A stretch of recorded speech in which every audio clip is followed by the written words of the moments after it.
Iba, Pastor Ronald. Amen.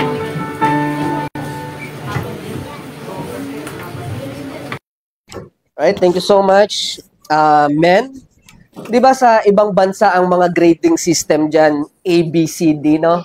Tapos pag failed, F. Pero pag mataas na mataas, A. A+.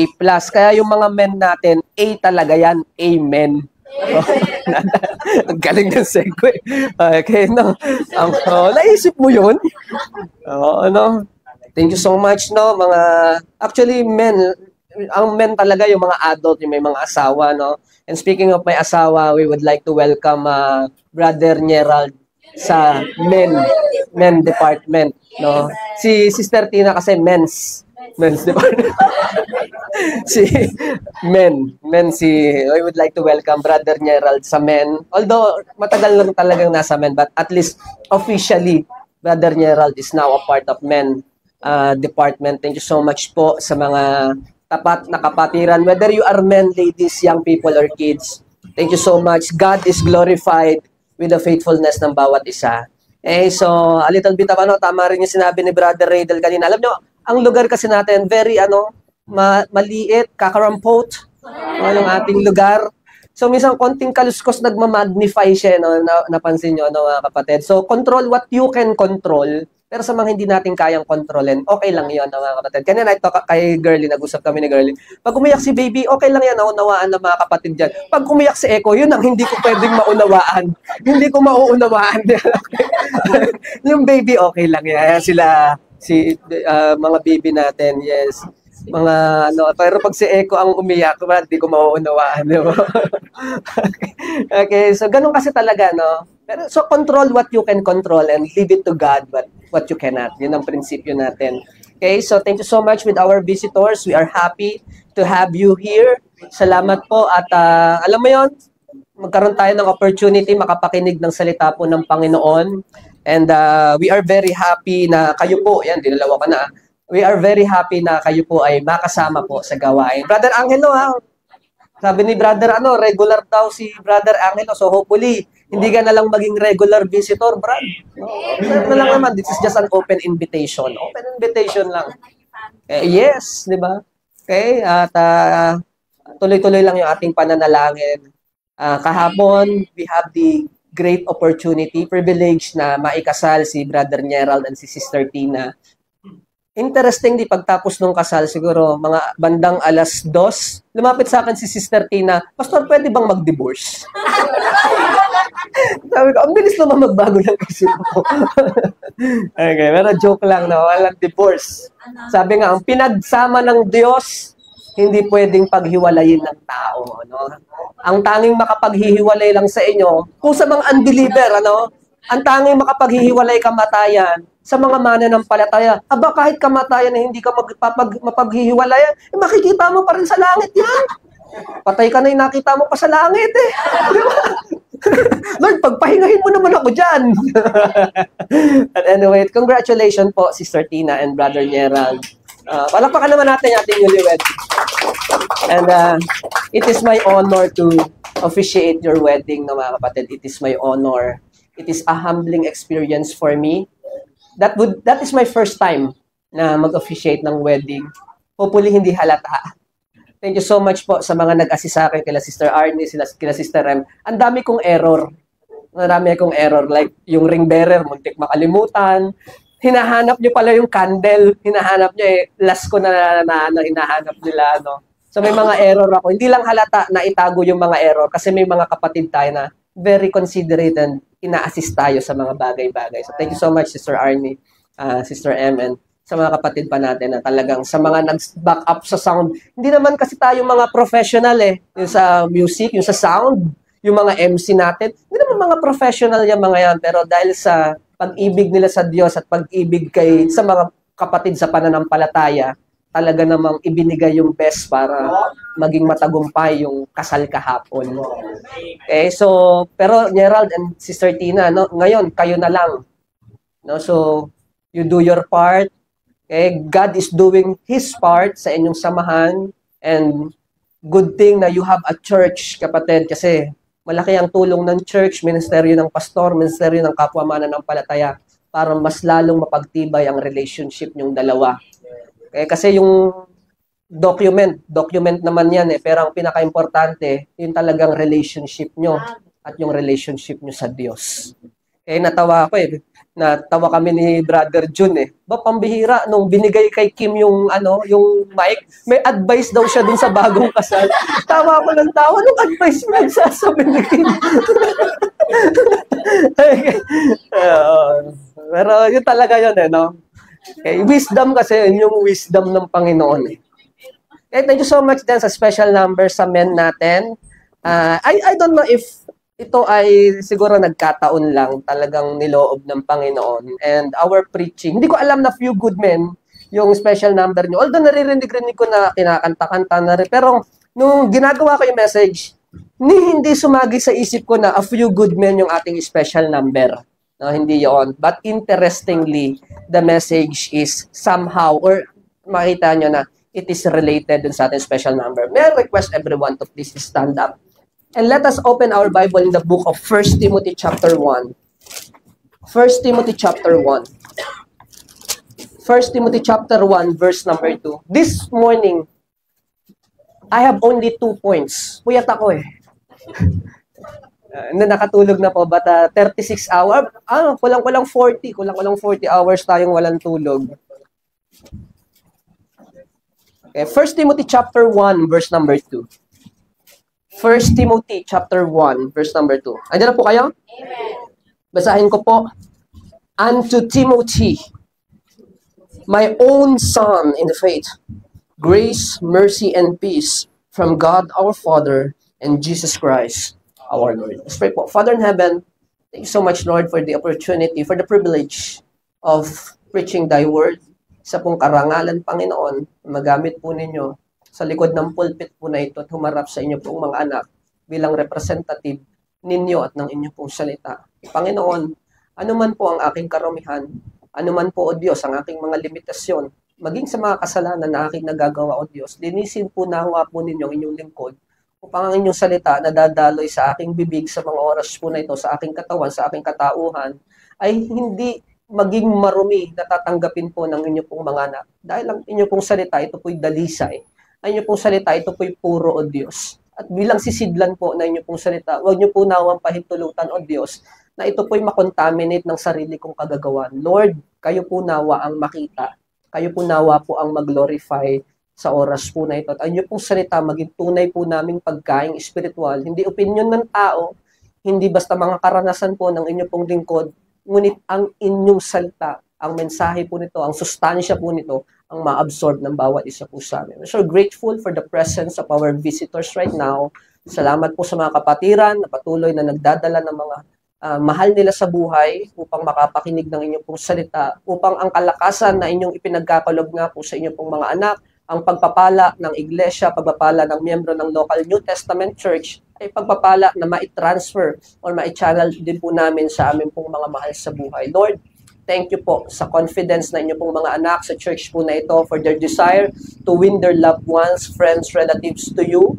Thank you so much. At nawa nga po, honor po ninyo ang aming pong mga panalangin. Kanina, I pray for Sister Kat and Sister Annie. I pray for sa kanila pong continual healing po ninyo sa aming pong mga kapatid.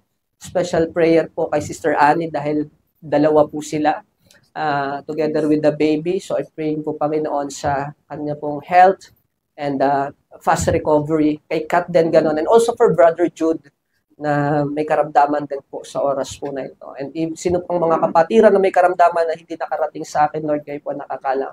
I pray po for the healing. Lord, thank you so much po. This is my prayer in Christ's name. Amen. The title of the message, The Dynamic Duo. The Dynamic Duo. Okay? Parang pork chop no? The Dynamic Duo. That is the title of the message this morning. Okay? The preaching is intended to be short. Kasi, sabi ko nga, 2 punto. No? Hindi dahil sa puyat ako, niloloko ko lang kayo, no, mga kapatid. But the praise, dito po, sa 1 Timothy chapter 2, pag-uusapan po natin dyan yung my own son in the faith. Okay? So, our points would be taken from that praise, no, mga kapatid. Okay? Alam niyo po, kanina habang nakikinig po tayo sa message po ng ating mga men sa kanila pong special number. And pinag-uusapan natin ito, yung halaga ng leadership ng mga tatay sa kanilang mga tahanan. That is very, very important. Sa ating pong church, we recognize the importance of godly leadership. Alam niyo, mga tatay ng tahanan, hindi tayo pwedeng soft, hindi tayo pwedeng, alam mo yun, hindi pwedeng wala kang conviction, hindi pwedeng wala kang prinsipyo na pinangahawakan, dahil ang iyong pamilya ay nakaatang binigay na responsibilidad ng Diyos sa iyo bilang leader ng family. Okay? So that is just the reality of life. Pag pagtatay ka, hindi ka pwedeng duduwag-duwag. Hindi ka pwedeng, sorry for the term, babakla-bakla. Hindi pwede. Hindi pwedeng lalambot-lambot ang tatay ng tahanan. Kinakailangan, kung merong may pinakamatibay na sandigan ng pamilya, yan ang tatay ng tahanan, ang asawang lalaki. So I hope you understand that. That is the design of God. That is the design of God in the creation, Adam and Eve, hindi Adam and Steve. It's Adam and hindi Eve and Adam, it is Adam and Eve. Okay? And it is the design of God. Hindi pwedeng ang anak ang nagpapalaki sa magulang, magulang ang nag-aalaga sa anak. Pero yung anak, sinusuklian niya yung pag-ibig ng mga magulang sa kanya. That is the right thing to do, kapatid. We are teaching, kanina sa Sunday School, pinag-usapan natin yung pagiging adult. Pag adult ka na, hindi pwedeng tanggap-tanggap ka lang ng benefit without accepting the responsibility. I hope you understand that. Bawat kilos mo, bawat galaw mo, hindi pwedeng tumatanggap ka ng benepisyo, tumatanggap ka ng, ng kung ano-ano, pero ayaw pagdating sa responsibilidad tinatanggihan natin. We don't want it that way. Adult doesn't doesn't operate like that. Ang mga bata, oo. Nag-usapan natin, mga bata, basta lang yan, sigaw-sigaw, salita-salita, without alam mo yung wala silang pakialam sa kahit na ano. Bakit? Bata pa eh. Diba? Bata pa eh. Magtumbling. Lagi ko nga yung mga anak ko sinasabi, uy, sa hagdan, huwag ka dyan, ano-ano dyan, pag nahulog ka dyan. Nakakailang sabi ko, walang pakialam eh. Eh, hindi pa nahuhulog eh. Nak, mataas siya. Alam mo namang mahal pa naman kita. Pinapaalalahanan, pero wala silang pakialam, bata pa eh. Pero kapag ka-adult ka na, nauunawaan mo na your every decision matters. Every decision. Okay? That is accepting the responsibility of being an adult. And again, that is the design of God. Dito po sa 1 Timothy, we have the dynamic duo of Apostle Paul and Timothy. Okay? The writer is Apostle Paul, and it is addressed to a certain preacher boy. Okay? Preacher boy. Okay? She was the man of God. She was. Okay, so it is addressed to Timothy, his beloved preacher boy. And according to the verse that we have read, tinraton niya na si Timothy bilang isang anak. Anak sa pananampalataya. So this morning I would like to preach about the relationship between Paul and Timothy, and ano yung mga bagay na pwede nating makuha, mga principle na matututunan po natin, mga kapatid.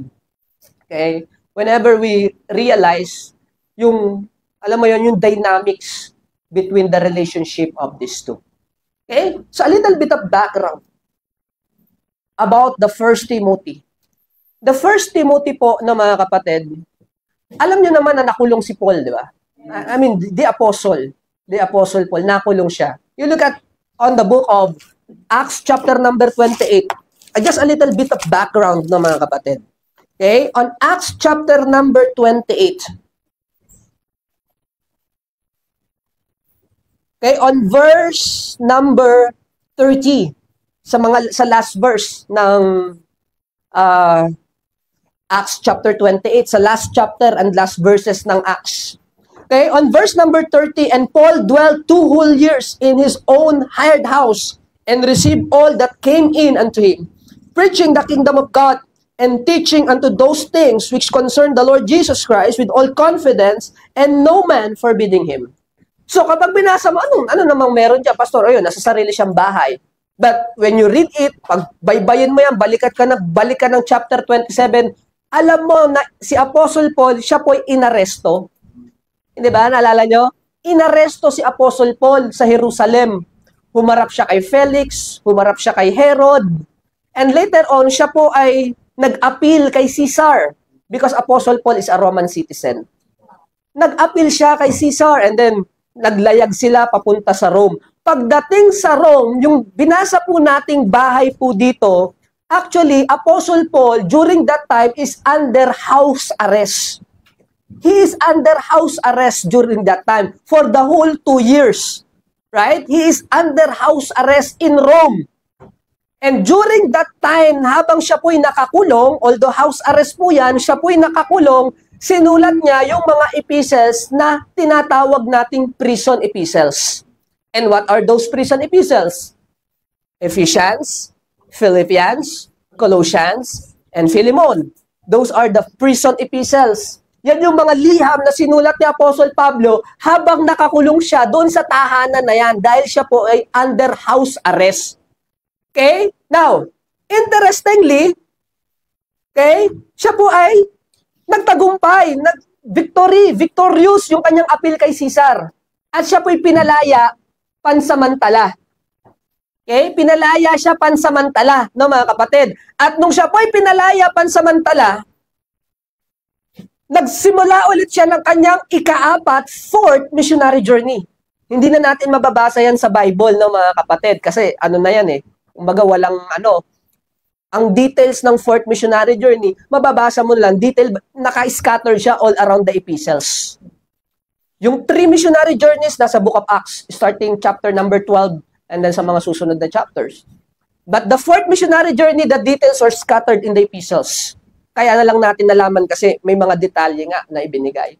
So habang siya po'y malaya pa, kapatid, habang siya po'y malaya, sumulat siya ng liham kay Timothy. Okay? Ito po yon, yung 1 Timothy, tinatawag nating pastoral epistle, at kay Titus, sinulat po niya yan habang siya po'y malaya. Okay? At binilinan niya si Timothy ng mga bagay na may kinalaman sa church administration. Basahin po ninyong 1 Timothy and Titus, kaya halos parehas ng laman. No? Requirements of being a bishop, requirements of being a deacon, church administration, nakalagay po yan sa 1 Timothy and Titus. Bakit? Kasi sinulat yan, katulad ng devotion ni Brother Dennis kanina, kaya natutawa ako sa iyo, brother. Pag nagde-devotion ka, bakit pareho palagi sa akin?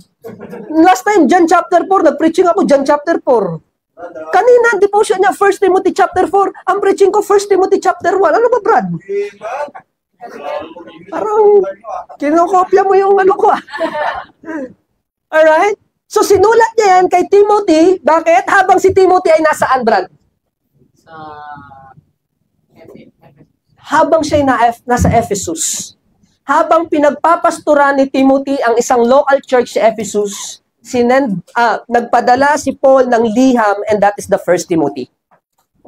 Right? And ang liham na yan, punong-puno ng mga practical instruction. Again, practical instruction. At kapag sinabi mong instruction, that should be the right thing to do.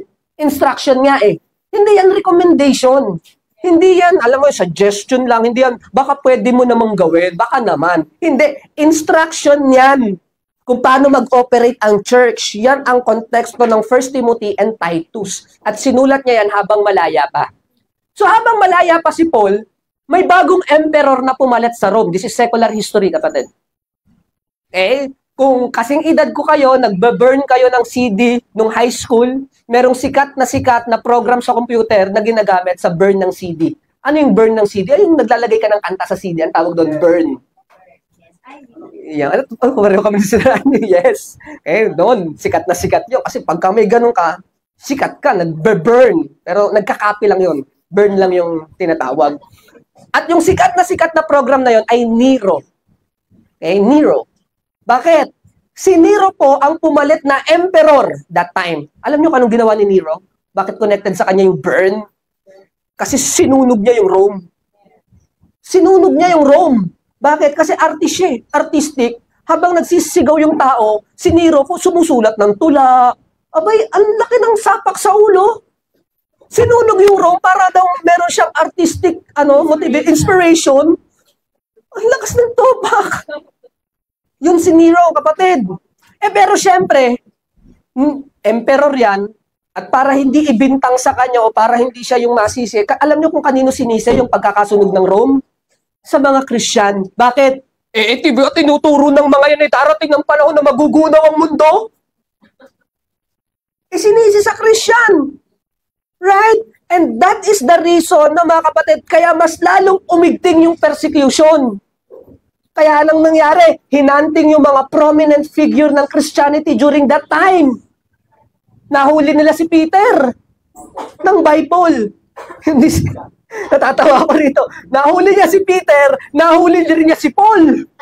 Si Peter and Paul. Si Peter, Paul, nahuli. Si Peter, kapatid, hinatulan ng kamatayan, ipinako sa cross. Pero ang sabi niya, hindi siya karapat-dapat mamatay ng katulad ng kamatayan ng kanyang tagapagligtas. Kaya nag-request si Peter, baka pwedeng pabaliktad. Ipinako siya sa cross na nakabaliktad. Okay? Si Paul naman, pinugutan ng ulo.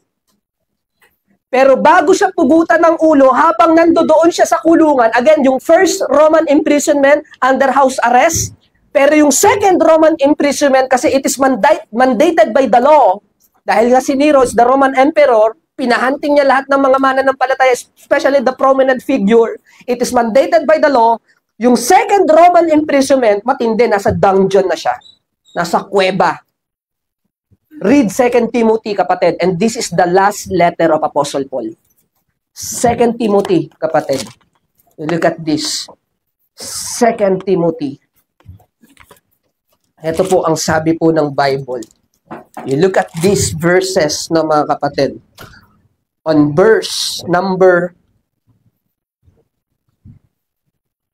chapter 1, verse number 7. Remember, malapit na siyang mamatay nito. Chapter 1, 2 Timothy chapter 1, verse number 7. For God hath not given us the spirit of fear, but of power. 2 Timothy, of love and of sound mind. You look at that, verse number 8. Be not therefore ashamed of the testimony of our Lord, nor of me, his prisoner, but be thou partaker of the affliction of the gospel according to the power of God. Remember, nung sinusulat niya yan, second Roman imprisonment, nasa dungeon siya, nasa kulungan, at malapit na siyang pugutan ng ulo. Chapter 1, verse number 12. Look at this, magiging mas malinaw sa'yo yung mga verses na ito. For the which cause I also suffer. These things, what are those things? This thing, the second Roman imprisonment, intended for martyrdom. Nevertheless, I am not ashamed, for I know whom I have believed, and I am persuaded that he is able to keep that which I have committed unto him against that day. Chapter 2, verse number 9, wherein I suffered trouble as an evildoer. Nagmukha akong kriminal. Even unto bonds, nakakulong ako, nakatanakala. But look at this, but the word of God is not bound. Verse number 10, chapter 2, therefore I endure all things. What are those things? His Roman imprisonment. Verse number 11, it is faithful saying, for if we dead with him, we shall also live with him. Look at that, mga minamahal.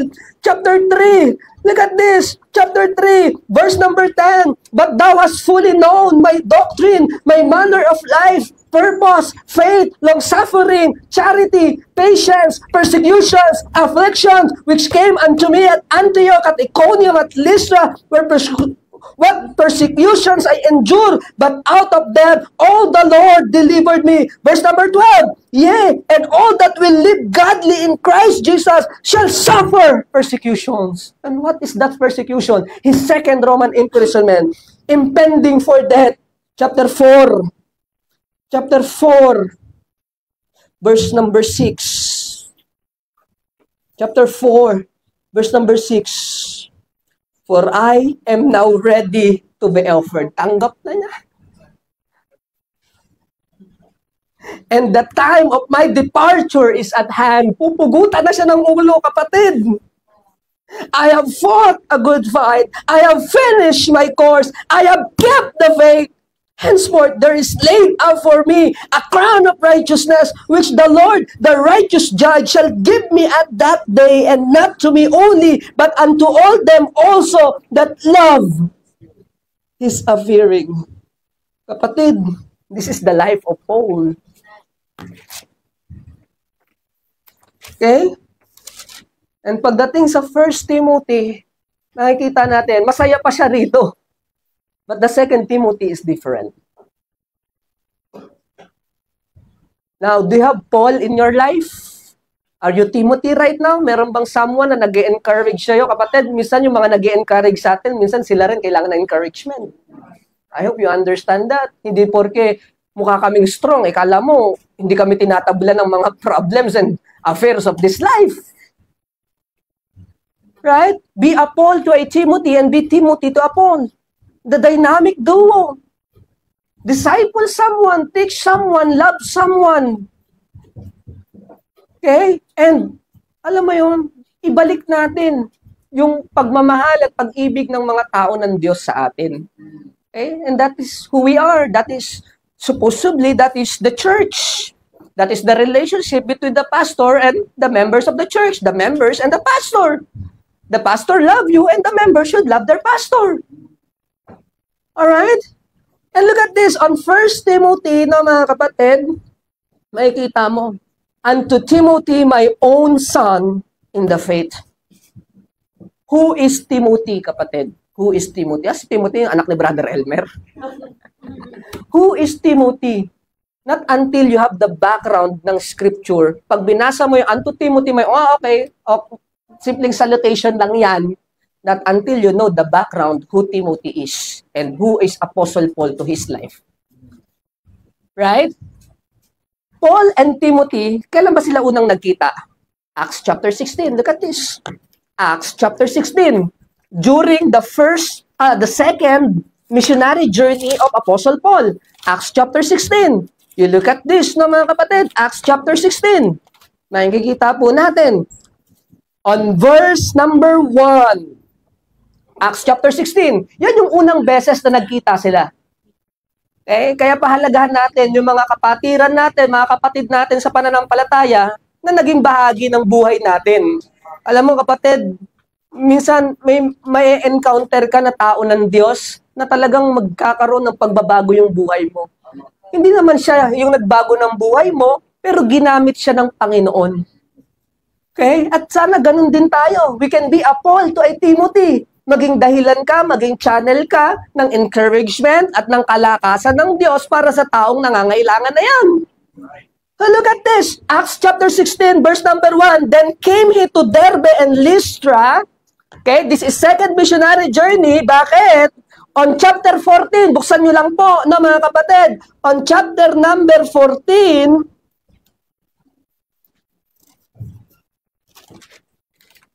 on verse number 8, this is the first missionary journey.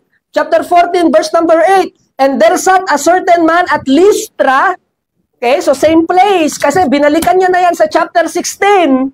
Hindi nabanggit si Timothy sa chapter 14 because that is the first missionary journey. But on chapter number 16, during the second missionary, then he came to Derbe and Lystra again. And behold, a certain disciple was named Timotheus, the son of a certain woman, which a Jewess, and believed, but look at this, but his father was a Greek. But his father was a Greek.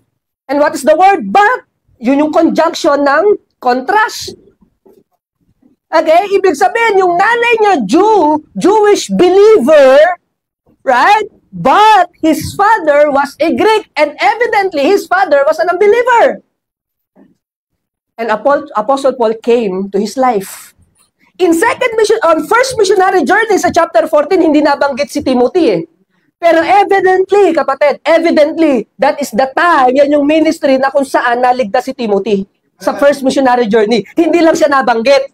Bakit? Kasi pagdating sa chapter 16, look at this on verse number 2. Si Timothy, na bata pa, let no man despise thy youth. Hindi po ba? Na bata pa. On verse number 2, which was well reported by the brethren that were Lystra and Iconium. Pagdating ng second missionary journey, established na yung karakter ni Timothy sa mga kapatiran sa Lystra at sa Iconium.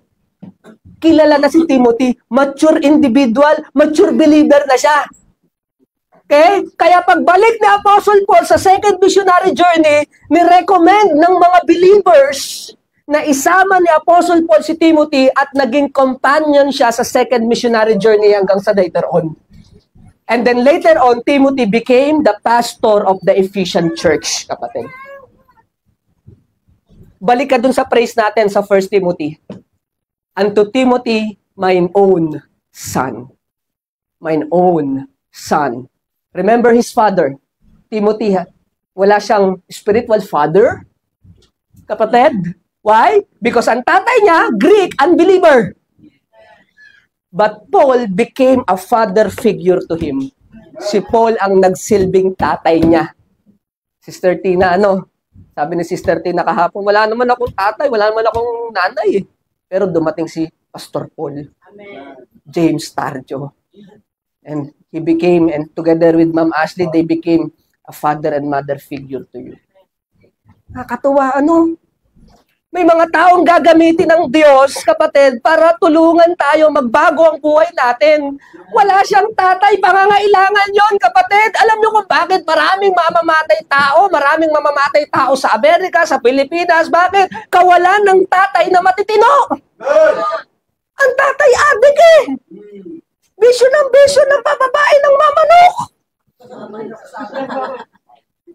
Ang bihira, mas mahal pa yung manok kaysa sa anak Kompleto vitamin sa anak wala. Ang bihira, bawat patok ka kinakailangan masustansya pero ang anak ni biskwit hindi mabilan. Ew. Unbeliever father. Pero dumating si Apostle Paul sa buhay niya at ang sabi ng Apostle Paul, Timothy, you are mine own son. You check the word own there. Alam niyo kung ano ibig sabihin nun? It means legitimacy. Ibig sabihin, tinrato ni Apostle Paul si Timothy na parang sarili niyang anak. You are my own son. You are my legitimate son. Maybe you don't have an earthly father. Maaaring wala kang father figure, but hey, ngayon kasama kita, bunga ka ng aking pagpapagal, bunga ka ng aking ministeryo, ikaw ay aking tinatratong parang sarili kong anak. And with our young people today, nakarang, di ba? Bother talaga ako. Nag-family picture tayo. Hinahanap ko yung picture ng mga young people. Ang sabi nila, Pastor, sabi nyo kasi family lang Na-bother talaga ako. Wala man lang kayong tatay rito, kapatid, but alam ko halos magkakalapit ang edad natin, but I can be your father. Okay? Mano po? Papengin pera. Ama, anong ulam? Kasi yun tayo sa pananampalataya Yes. Hindi ba? Kaya yun yung aking first point, mga kapatid. First point natin, father and son, the dynamic duo, the father and son. Mine own son in the faith. You look at that. Okay? And don't get me wrong, sabi po ng Acts chapter 16, sino daw to? Which was, Timothy daw is the son of a certain woman. Hindi naman kilala yan. Paano yung nanay? Hindi naman kilala yan. Certain woman na nakalagay, which was a Jewess and believed. So, believer. Diba? Hindi naman kilala yung nanay. Sabi nung writer ng Acts ni Luke, di ko kilala nanay niyan. Sino nanay mo? Hindi kilala. Pero ang importante, believer yung nanay. Yun lang ang basa natin sa Acts chapter 16. Not until you come to 2 Timothy, kapatid. Mga nanay, this is very important to you as well. Tingnan po ninyo, mga nanay. 2 Timothy chapter 2, look at this. Look at this, mga kapatid. 2 Timothy chapter 1, 2 Timothy chapter 1, verse number 5. Bakit ba na-save si Timothy? Bakit ba nung Pag-alis ni Paul during the first missionary journey, and evidently, doon siya na-save si Timothy. Pagbalik niya ng second missionary journey, si Timothy well-reported na. Sikat na si Timothy. Ay, si Timothy, okay yan, mabait yan, mature yan, mapagkakatiwalaan yan, maayos yan, maganda pamumuhay niya. Bakit? Kasi according to 2 Timothy chapter 1 verse number 5, when I call to remembrance the unfeigned. Pag sinabi mong unfeigned, hindi ba tinag-tinag, unfeigned faith that is in thee. Bakit ba hindi matinag-tinag yan, which should dwell first in thy what? Grandmother Lois and thy mother Eunice, and I am persuaded that in thee also. Kaya pala matibay si Timothy. Pinaglaanan ng panahon ng lola at nanay niya. Wala man yung tatay niyang unbeliever na Greek, ando doon naman si lola at si nanay, inalagaan siya, binusog ng salita ng ating Panginoon. Salamat sa ministry ng ladies department. Hindi ba kaya pala nagbunga rin din yung pangungurot doon sa mga ayaw mo mag-church, Nagbunga rin later on, kaya matibay si Timothy. Hindi siya iniwanan ng lola at nanay niya. Inaralan siya ng salita ng Diyos sa capacity na meron sila. Pati, huwag yung susukuan yung mga bata, ha? Huwag kayong mahihiya sa church na ayoko isama yung anak ko kasi mag-iingay lang yan. Hayaan mo siya mag-ingay. Hindi ba? Bakit? Tinetrain nga natin eh. Kasi hindi mo matetrain yan kung wala dito. Pero pagtsatsagaan natin yan, pagpapasensyahan ng mga kapatiran yan. Bakit? Kasi mas importante yung buhay kaysa inconveniences. Buhay yan eh. Makapakinig siya ng salita ng Diyos, mabago ang buhay niya at marating niya yung potential ng Diyos na inilalaan sa kanya. Kung pinabayaan ni Lois at ni Eunice, si Timothy, Timo, nasan ka na? Asan ka na? Nasasabungan si Timo. Yun. Pero hindi siya iniwanan eh. Yung certain Jewish individual, certain Jewish believer na hindi kilala ni Luke, kilalang kilala ni Paul. Bakit? Dahil kay Timothy. Kaya ka pala matibay eh. Laking lola ka pala eh. Lola'y Baptist. Pambihira, fundamental at Bible Bap, MBBC member. Kaya yung anak niya, no, mga kapatid, talag anak at abo, aboy pambihira, mapagkakatiwalaan sa gawain ng Diyos. Basahin mo yung 1 Timothy, kapatid. Basahin mo yung 1 Timothy. Puro instruction yan. Puro mature na usapan yan. Church, administration, buhay, pamilya, and everything else. That is 1 Timothy. Basahin niyo yan. Patungkol sa pera, alam mo yun, the love of money is the root of ill will, but puro siya mature na usapan. Basahin niyo yung 1 Timothy. Okay? Tungkol sa church, administration, requirement of... ang sabi ni Paul, kapag hindi nag-provide ang tatay sa sarili niyang tahanan, ay para bang masahol pa siya sa unbeliever. Mature usapan yan. Yun ang nilalaman ng Timothy. Kapatid, mature na usapan. Ipinagkatiwala kanino? Para i-deliver sa church na nasa Ephesus. Yes. Kanino pinagdaan ni Apostle Paul? Kay Timothy. Kaya nga, sobrang mature nung usapan, pero on another verse, anong sabi niya? Let no man despise the youth. Huwag mong hahayaang maliting kanila dahil bata ka pa. Hindi magiging ganun si Timothy sa kabila ng kanyang kabataan na pagkatiwalaan ng mga mature na issues at usapan, kapatid. Bakit? Andun kasi yung lola at nanay. Napunan yung pagkukulang ng kawalan ng tatay. Okay? At si Apostle Paul, he became not only the spiritual father, but also a father figure kay Timothy.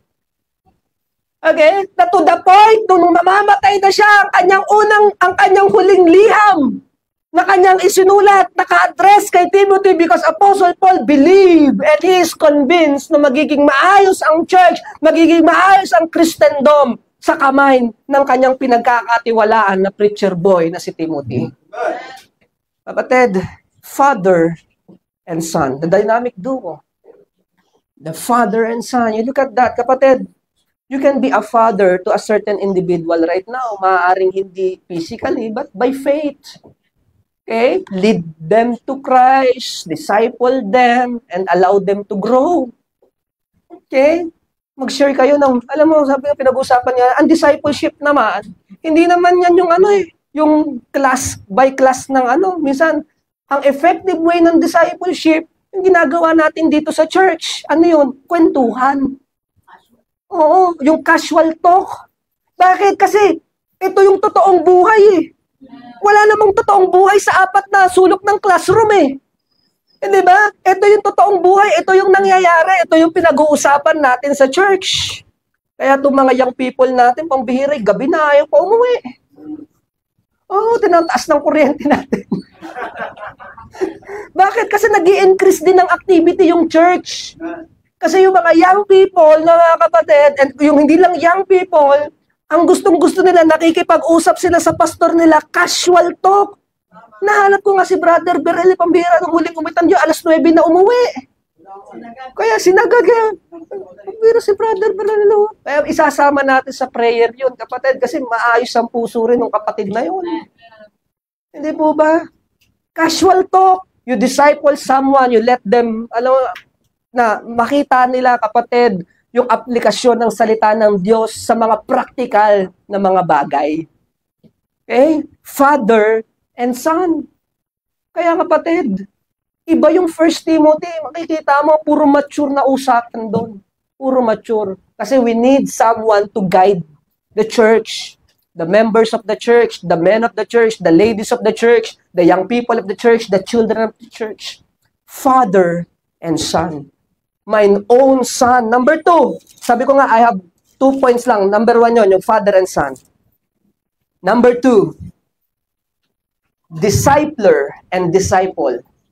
Discipler and disciple. 1 Timothy chapter 1 pa rin, verse number 2, kanina, mine own son. Ano yung susunod? In the faith.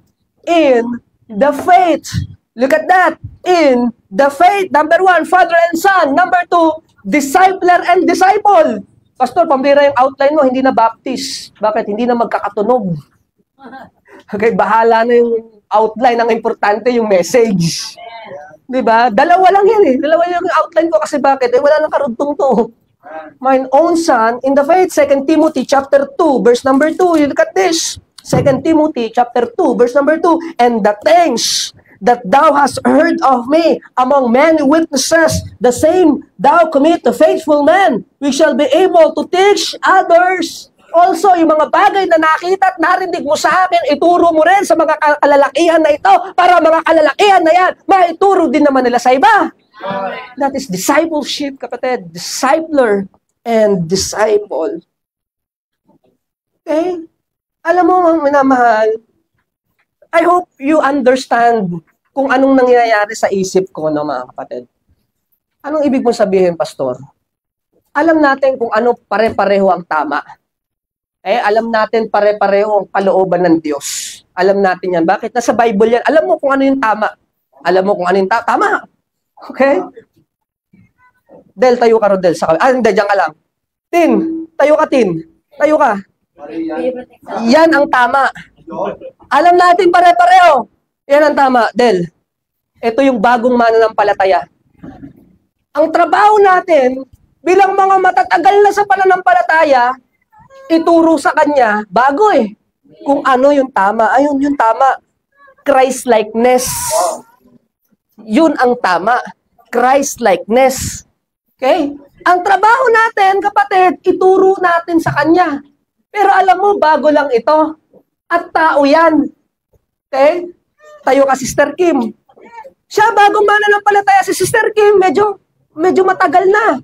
So, konti na lang ituturo mo sa kanya, hindi ba? Pero it doesn't mean na malago na siya sa pananampalataya, hindi na madadapayan. Madadapayan. Bakit? The steps of the good man are ordered by the Lord. You look at that. Good man ordered by the Lord. Anong sunod? Though he fall. Nadupa, nahulog, good man na yun, ordered by the Lord. Yet he is not utterly cast down. Hindi naman siya mananatiling dapa. For the Lord upholdeth him in his hand. Ibabangon siya ng Diyos. Kaya tuloy-tuloy yung pagtuturo natin sa tao, kahit anong level ng kanyang maturity, kahit anong level niya sa buhay pananampalataya, hindi nagbabago yung tama. Ayon ang tama. Christ-likeness. Upo na po kayo. Okay? Pero look at this. Minsan, no, mga kapatid, Basta ang goal natin yung tama. Magkakatalo-talo tayo sa journey. Hoy! Nakita mo yan? Di ba yun ang tama? Pumunta ka doon! Ikaw naman, ang tamad-tamad mo, nakita ba yun ang tama? Anong hinihiga-higa mo dyan? Pumunta ka doon! Alam natin pare-pareho kung ano yung tama. Yes. Pero magkakatalo-talo tayo sa journey. Ito ang matalinong pamamaraan, kapatid. Brad, bagong pananampalataya. Hindi mo lang siya ituturo sa kung ano ang tama, kapatid. Sasamahan mo siya sa kung anong tama. Nadapa siya. Del, luhod ka muna. Ed, ibabangon mo siya. Nadapa ulit. Ibabangon mo siya. Nadapa ulit. Ibabangon mo. Nadapa ulit. Kapatid, hindi porke siya nadadapa. Ikaw nag-aaya. Ako, hindi rin ako nadadapa. Nadadapa rin ako. Pamihira. Hindi hanggang makarating tayo. Hanggang makarating tayo. Nakita niyo yung kapatid? Kaya I hope you understand kung anong nangyayari sa isip ko. It is not my duty to compromise whatsoever. Alam natin pare-pareho kung anong tama. Pero nagbabago tayo, nag-iiba-iba tayo sa pamamaraan. Pare-pareho tayo na gustong mangyari. Alam mo na ito yung endpoint eh. Pero yung journey will matter. Yung journey will matter. Importante na may kasama yung mga kapatid sa paglalakbay nila papunta sa kalooban ng Panginoon. And that is discipleship. That is discipleship. Okay? You look at that, no, mga binamahal.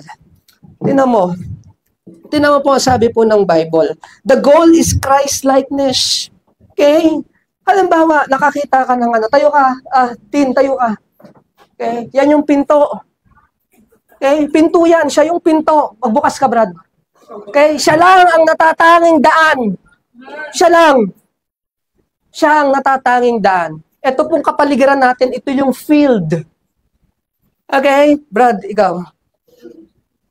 Ituturo natin siya sa pinto kay Christ. Okay? Pero sa field, kapatid, field yan eh. May mga bato, hindi ba? May mga tinik, may mga basurang pakalat-kalat, may mga mababangis na hayop. Kapatid, ang trabaho natin, okay, hindi para si kapatid o ang taong ito, hindi natin trabaho na itulak siya sa pinto. Okay? Ang trabaho natin, ituro sa kanya yung pinto. Tama? At habang naglalakbay siya, yung mga bato, yung mga tinik, yung mga pakalat-kalat, yung mga basura na yan, itatabi natin. Yung mga obstacle, yung mga hindrances, itatabi natin yan para siya, matiwasay siya na makarating doon. Okay, Brad, punta ka dyan. Hindi pa, kapatid. Pag nandiyan na siya, it's between him and the Lord. Amen. Kinakailangan pumasok siya dun sa pinto at kinakailangan personal niyang desisyon yun. Okay? Hindi ko trabaho na buksan ang pinto para sa kanya. Ang trabaho ko, ituro sa kanya si Christ. Amen. At the end of the day, it's between him and the Lord. Pero ang duty ko, nilinis ko yung daanan. Nilinis ko yung mga basura, tinaboy ko yung mababangis na hayop para makita niya yung pinto dahil sa loob ng pintuan na yan, nandiyan yung pagpapala na biyaya ng Panginoon.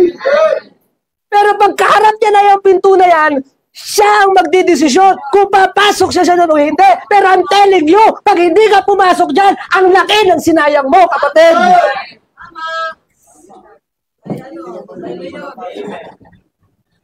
Ted, diba? Yun ang kalooban ng Diyos. Pwedeng kaligtasan, pwedeng kalooban ng Diyos. Ang trabaho ko, ituro yan sa mga kapatiran. Ituro yan. But at the end of the day, it's between you and the Lord. Okay? Mananagot ba tayo sa Panginoon? Yes. Pero at the end of the day, kapag kaharap mo ng Panginoon, kinakailangan magdesisyon ka sa sarili mo kung susundin mo ang Panginoon sa buhay. That is discipleship. 1 Timothy is a very instructional book. 1 Timothy is a very instructional book. Practical, kapatid. Ang Christianity, it's practical. Di ba? You look at this on 2 Timothy chapter 2. 2 Timothy chapter 2. Verse number 2, verse 25 to 26.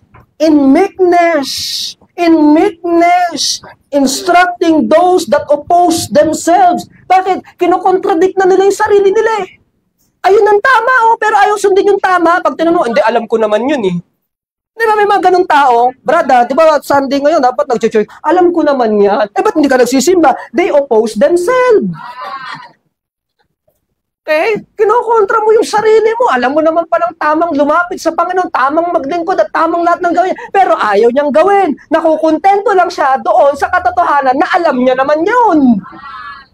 They oppose themselves. Look at this. Bakit? Kasi kapag in-instruct mo siya, sinaga mo, katulad ni Lois and ni Eunice, sinaga mo si Timothy, kapatid, look at this, pre-adventure, baka naman, will give them repentance to the acknowledging of the truth. Baka malaman nila yung katotohanan, magkaroon ng repentance sa kanilang buhay, magkaroon ng pagbabago sa buhay ng mga taong yan.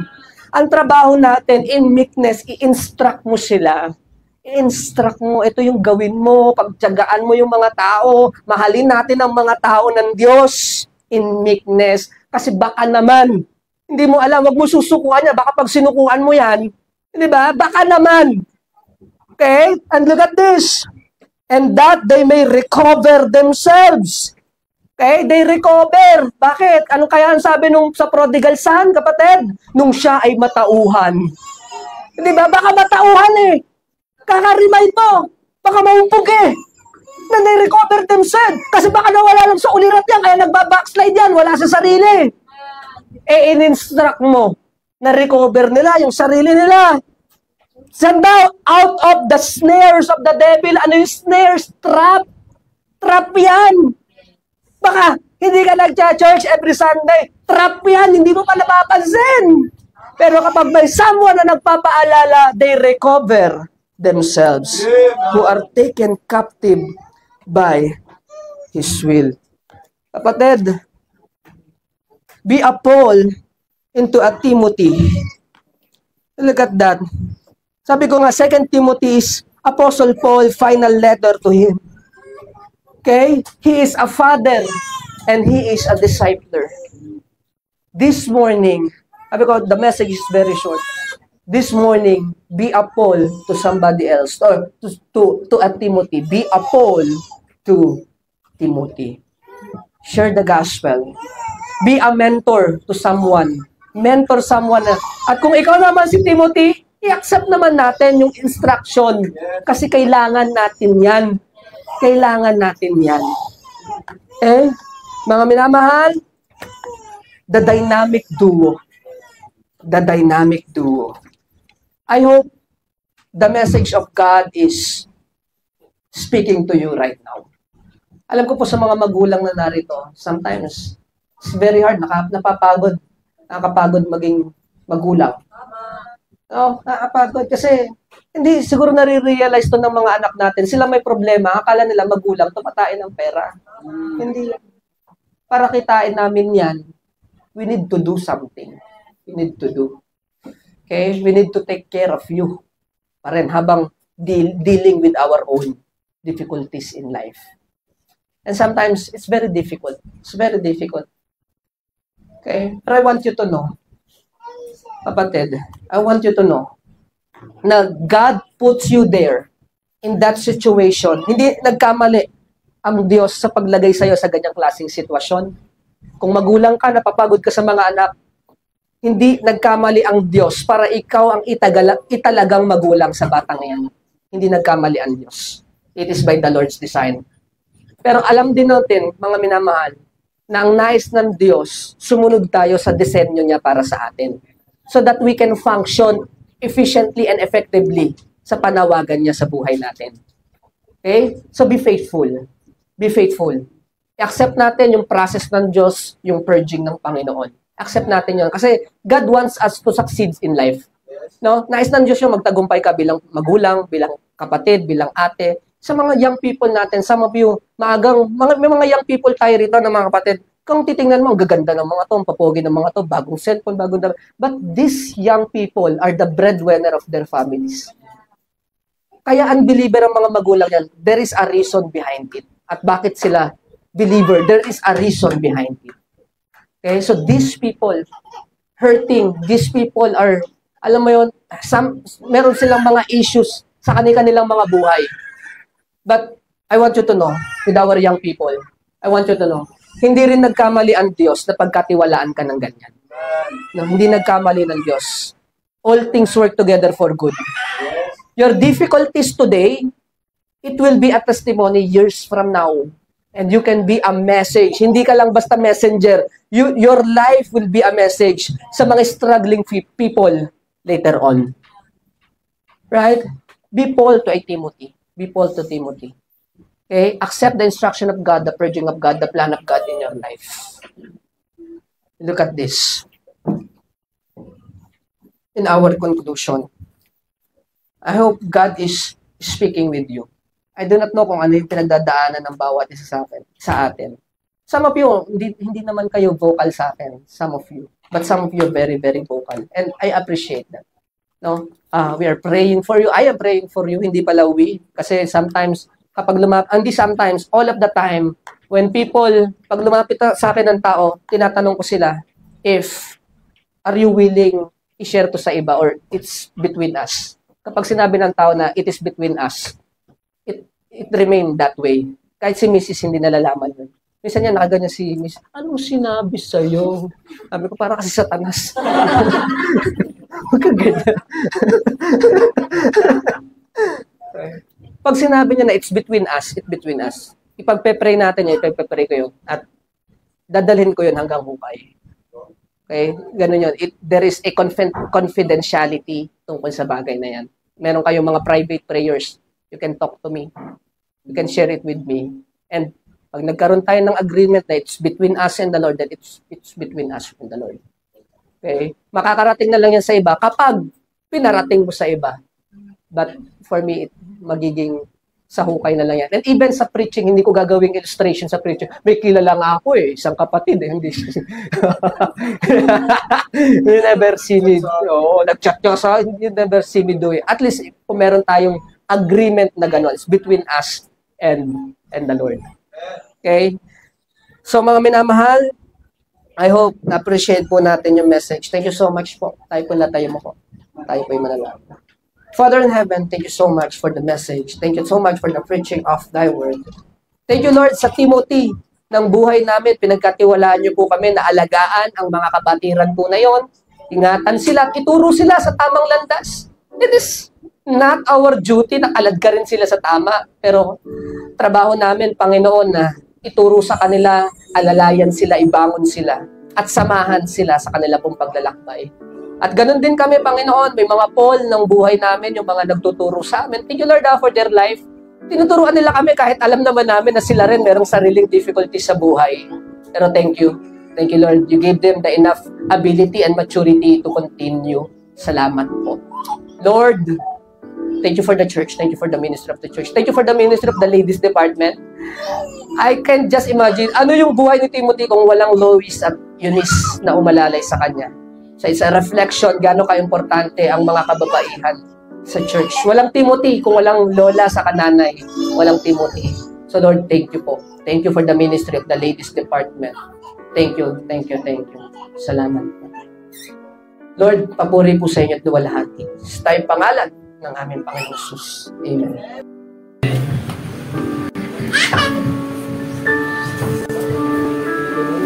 Sister Nicole, yung wala nag-attendance. Di ba nilalabat tayo ng attendance every year? Meron ba tayo attendance? Ayan po. Nakakalimot sa trabaho yan. Oo. Alright, today we have 8 visitors.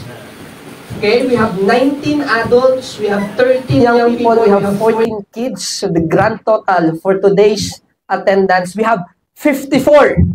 Amen. Okay? So, nag-average na tayo ng 50. Last month, nag-40 tayo eh. Nag-average tayo ng 45, 47.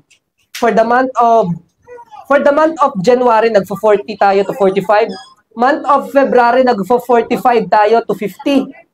For the month of March, nag-50 tayo to 55. So, we praise the Lord for the... And may sakit pa nito si Sister Kat. May sakit pa si Jude. May sakit pa si Sister Annette, sinamahan ni Brother John Paul. So, you can just imagine. So, you can just... Sino? Wala pa si Brother Berhel. Buti na lang, nandito na si Sister, Sister Ayen and si Sister Gertie and Sister Angie. So, you can just... Looking forward po tayo next Sunday. Maybe we can hit the 60 mark next Sunday. Okay. We praise the Lord for that. Okay? Problemahin na lang talaga ng Panginoon kung saan tayo dadalhin. Tama, Angelo? Okay, so, tawagin po natin yung ating song leader.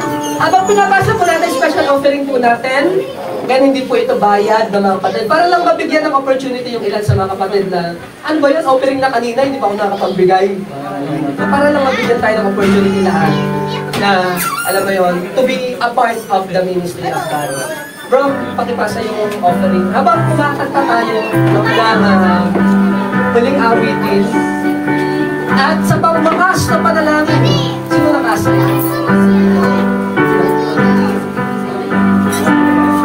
Okay.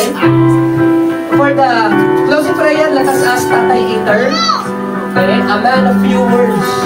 A man of few words.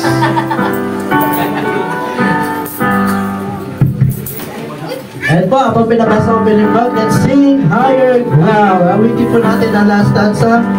All the best na na ready, sing. I'm pressing on the upward way. You are something every day. Still praying as I'm onward bound. Lord, plant my feet on higher ground. Lord, lead me up and let me stand. My feet on heaven's stable land. A higher plane, a higher ground.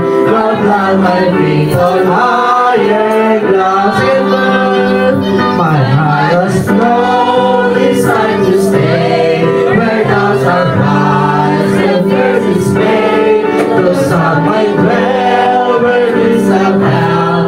My prayer, my aim is higher ground. Lord, bring me up and let me stand. My faith on heaven's stable land. A higher plane, a higher ground. Lord, plant my feet on higher ground. Let us stand alone. Now bring me up and let me stand. Let us already sing. I want to scale the utmost high and catch a glimpse of glory bright. But still I pray to heaven bound. Lord, lead me on to higher ground. Lord, lead me up and let me stand. By faith on heaven's stable land. A higher faith and higher ground. Lord, plant my feet on higher ground. Amen po, hindi po natin si Tatay Eater para sa ating closing prayer.